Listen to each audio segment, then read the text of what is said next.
کربلا کے امتحانات سے یہ بات تو ثابت ہوتی ہے کہ امام حسین کے ایمان کا درجہ کیا رہا ہوگا. اس ایمان کی بلندی کے اعتبار سے ان پر آزمائش آئی. اسی لیے تو بزرگوں نے فرمایا کہ ہم میں سے کوئی بھی امام حسین کے صبر کو نہیں پہنچ سکتا. استقامت اور صبر یہ دو چیزیں ایسی ہیں اچھے اچھے لوگوں کے پیر ڈگمگا جاتے. استقامت کا مطلب ہے ڈٹے ہوئے رہنا حق پر، اور یہ سب کو نہیں مل پاتا. دوسرے سب سے بڑا صبر جو ہم نے دیکھا ہے وہ سیدہ زینب رضی اللہ تعالیٰ عنہا کا.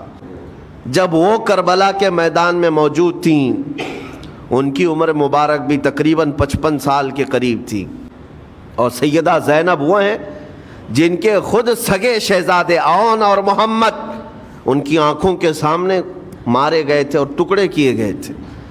سیدہ زینب سلام اللہ علیہا اس پر بھی خاموش رہی.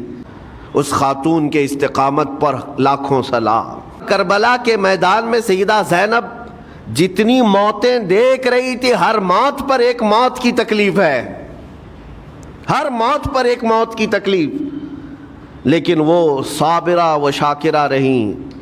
پوری تاریخ میں ڈھونڈ کر کے آپ نکالیں، کہیں پر بھی سیدہ زینب نے نہ اپنے بال نوچے، نہ کپڑے پھاڑے، نہ چہرے پر ہاتھ مارا، بلکہ ایسا صبر کا دامن پکڑی رہیں کہ پوری زندگی بھر انہوں نے صبر کی تلقین کی تمام خواتین کو.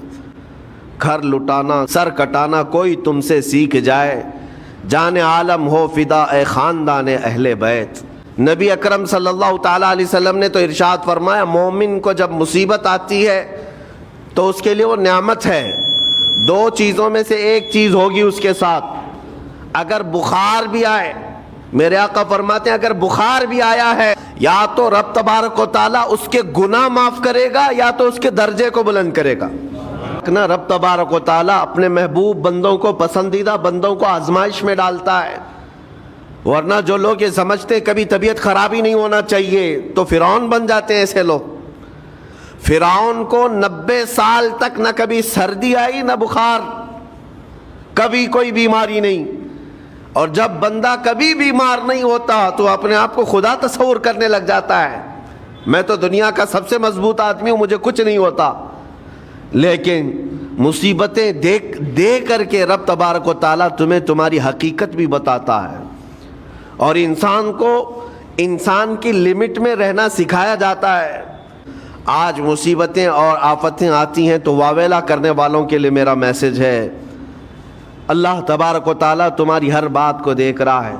تمہارے چیخنے سے، چلانے سے، تمہاری شکایت کرنے سے گئے ہوئے آدمی کی جان واپس تو نہیں آنی ہے. رب تعالیٰ کے حضور بری بری باتیں بھی کرو گے تو کیا وہ گئی ہوئی جان واپس آ سکتی ہے؟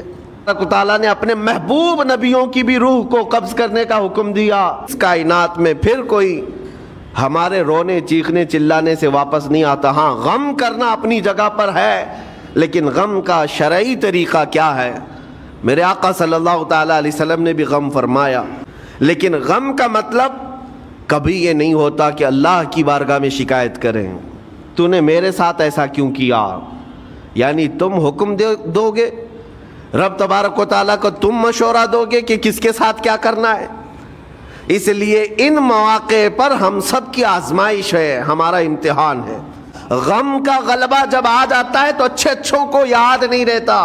مومنین کو کہا گیا ہے کہ وہ یاد دہانی کریں، جائیں غموں کے وقت ان کی حالت دریافت کریں اور انہیں صبر کی تلقین کریں. ہر ایک کے لیے ضروری ہے.